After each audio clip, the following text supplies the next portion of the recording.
Hi guys, very good morning. In this module, I'm going to discuss about process mapping.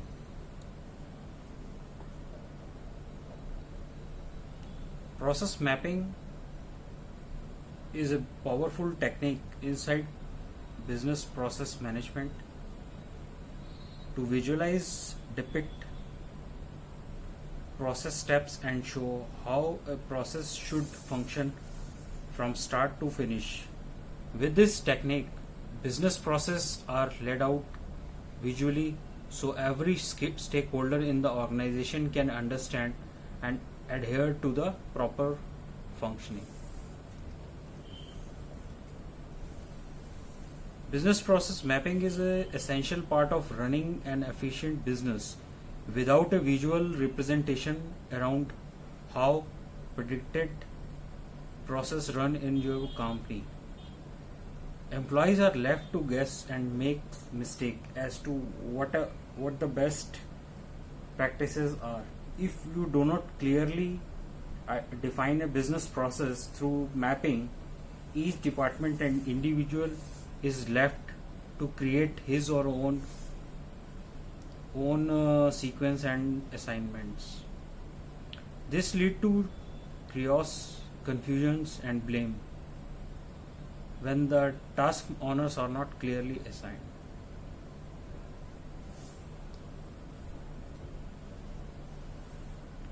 The benefit of the business process mapping includes corporate clarity around the process, systematic control over how the process functions, established operational norms, elimination of redundancy, increased process visibility, better compliance with industry standards, more uniform employee training.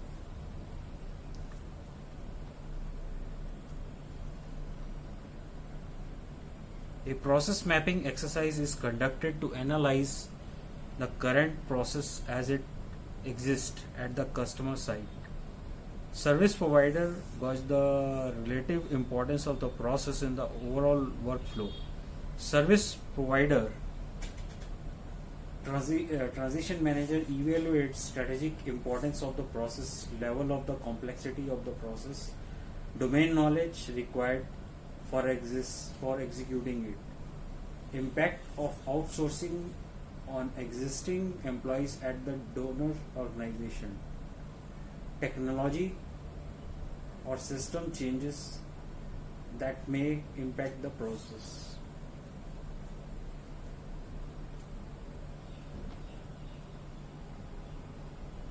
Business process mapping can be done in 4 levels. Level will be customized or classified as a level 1, level 2, level 3 and level 4. Level 1 process map. This is a high level process map that outlines the operational level of an organization. Example includes sales and marketing department process like annual operating plans, lead generation, sales forecast, etc.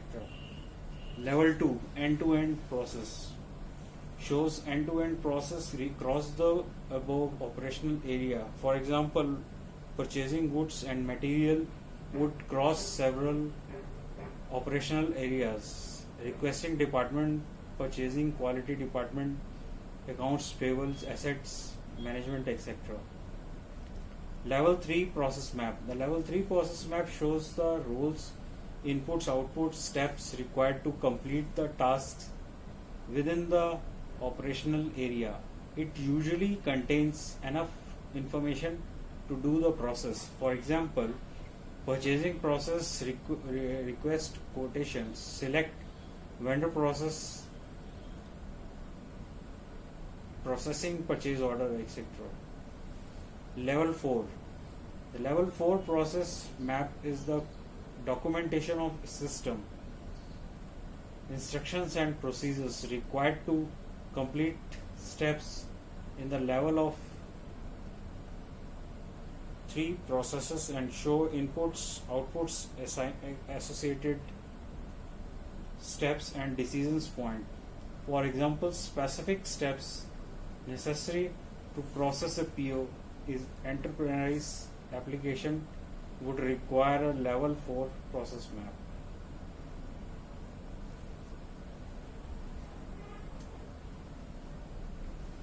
Detailed flow process chart.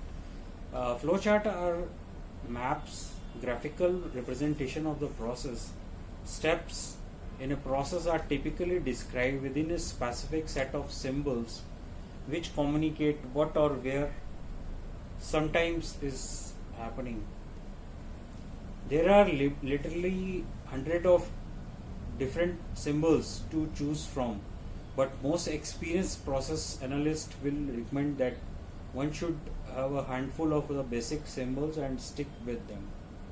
Accurate flowcharts can be created using very few symbols like oval, rectangle, diamonds, delay, and the international standard organization standard 9004.4 recommends just four flowcharts symbols.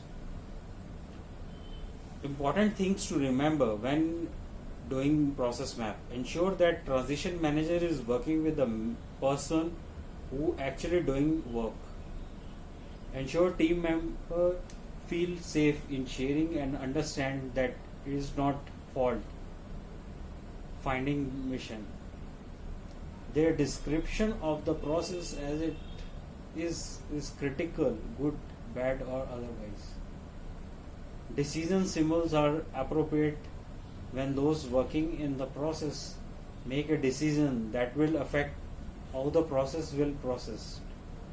For example, when the outcome of the decision or question is yes, the person would follow one set of steps, and if outcome is no, the person would do another set of steps.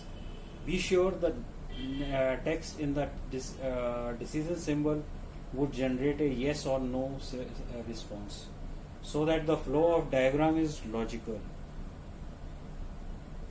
In deciding how much detail to put in the flow chart, that is how much to break down each general step. Remember the purchase of the flow chart. For example, a flow chart to matter.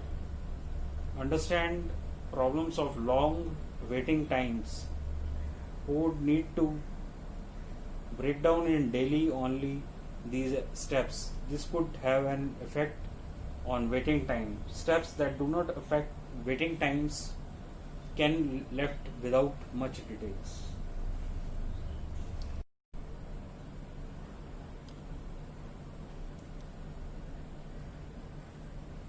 Next module is designing the outsourcing solution. Once the above evaluation have been completed and the outcomes are favorable to going ahead with the project, company has to design an outsourcing solution in collaboration with the customer. The process workflow, volume analysis, cost and cyclical trends are taken into consideration while designing a solution. Team has to make sure that they have leveraged the best practices from the previous transition and arrive at optimized solution from both business and IT perspectives, which is discussed here in little bit detail about customer for final implementation.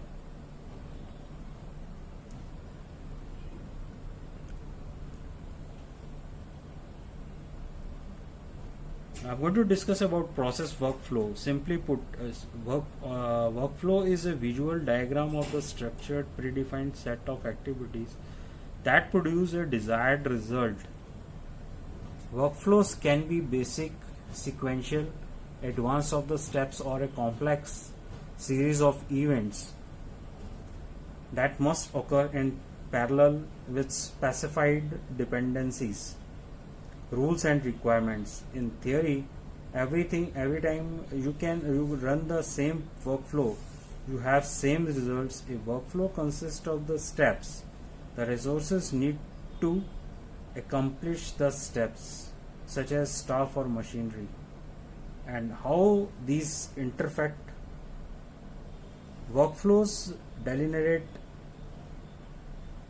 start and end points, the direction of the movement where there may be a decision points, what you expect for results and potential substitute steps. Finally, responsibility is assigned for each steps.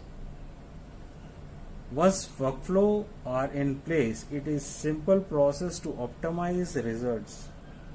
It becomes easier to visualize where waste can be eliminated and efficiencies created. Successful workflow can help improve communication within your staff and measure growth.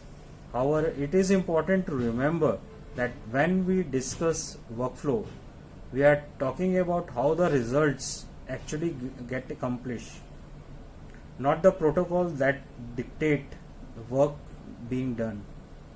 Within the realm of the project management, workflows are important because they bring the capacity of predictability and measurement of the outcomes. Project managers love workflow because amongst the moving pieces and parts where the constant planning and coordination have to be happen, workflow provide expected results. Volume analysis. Now I'm going to talk about volume analysis required to understand basically number of FTs engagement. Then I'm going to discuss about now cost and cyclical trends. Existing cost, which includes your fixed and variable, need to understand whether in the form of fixed or variable cost along with FT utilization.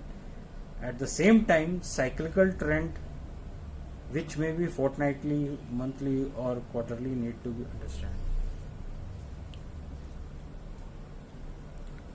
Now next module is planning the process transition. After the contract has been signed and the solution design, service provider gets into nitty-gritty of the planning, how the process transition should take place. Giving enough thought on process transition help to keep to project schedules and minimal downtime during the transition period.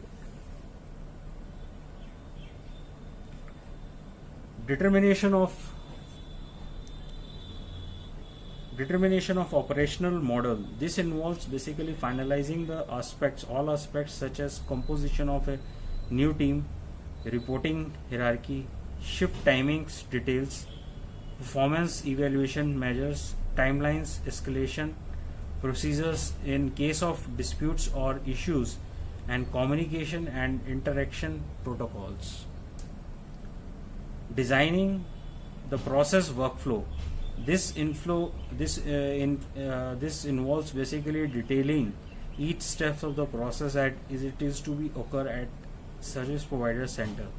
This ensure that the process transition to our environment takes place with maximum attention to the customer outcomes, turnaround times and optimization of peoples and resources.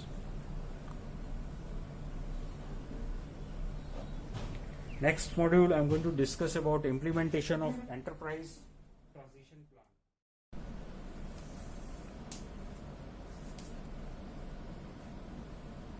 Now I'm going to discuss about implementation of enterprise transition plan. The project is now rolled out for implementation first time. Projects require a lot of communication between the service provider and the customer location. The transition manager role is very crucial at this stage and goes a long way to enhance mutual understanding and partnering between the customer and service provider team. The project manager coordination between the facilities, IT, infrastructure, technology, HR, legal, donor teams and the offshore team to ensure that each is performing the task assigned to them.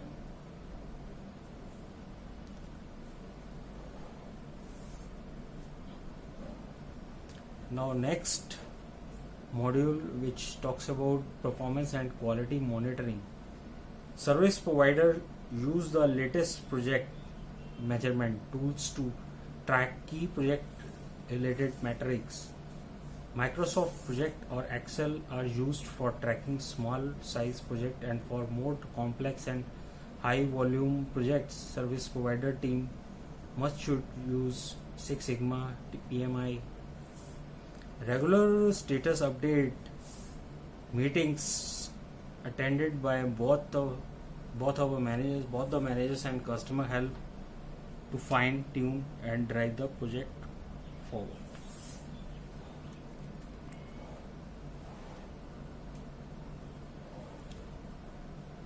Follow-up is required. Follow-up is required to get the input feedback from the customer.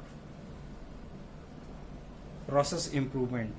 Service provider quality team feedback into the process to fine-tune function and add value to the solution to the customer. Thanks for giving time to watch this presentation. In next presentation I am going to cover up quality projects, which includes your green belt project, black belt project. Please subscribe this channel for more good stuff. Till then, stay home, stay safe. Thank you.